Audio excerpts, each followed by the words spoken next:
আল্লাহ পাক যেটা কোরআনে বলেছেন, অতইজ্জু মান্তাসা অতজিল্লু মান্তাসা, অর্থাৎ আল্লাহ যাকে চান তাকে সম্মানিত করেন, যাকে চান তাকে লাঞ্ছিত করেন, নিগৃহীত করেন। গতকাল অন্তর্বর্তীকালীন সরকারের প্রধান উপদেষ্টা, কঠিন সময়ে আমরা একজন ব্যক্তির আওয়াজ সবসময় পেয়েছি, লেখালেখিতে, টকশোতে আমাদের পাশে এসে দাঁড়ানোর ক্ষেত্রে ডক্টর আসিফ নজরুল।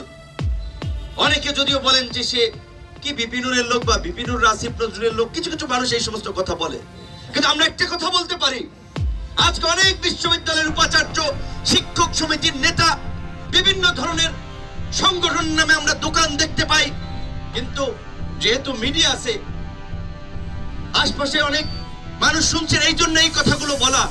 ওই কঠিন সময়ে কয়েকজন শিক্ষক কথা বলেছে, আক্রান্ত মানুষের পাশে দাঁড়িয়েছে। তারপরে দেখেছেন এই 5ই আগস্টের পরে আসিফ নজরুলের চরিত্র হনন করা হয়েছে, ভারতীয় দালাল বানানো হয়েছে। মির্জা ফখরুলকে ভারতীয় দালাল বানায়, সালাউদ্দিন সাহেবকে ভারতীয় দালাল বানায়, রুমিন ফারানাকে ভারতীয় দালাল বানায়, আমির খসরু মাহমুদ চৌধুরীকে ভারতীয় দালাল বানায়, আমাদেরকে বানায় ইসরায়েলের চর বানায়। এরা কারা? 5ই আগস্টের পূর্বে অনেকে আমাদের পক্ষে ছিল, সরকার বিরোধী কথাবার্তা, ভিডিও, বক্তব্য দিয়েছে, তাই আমরা তাদেরকে অন করেছি, লাইক ম্যান্ডেট মনে করেছি।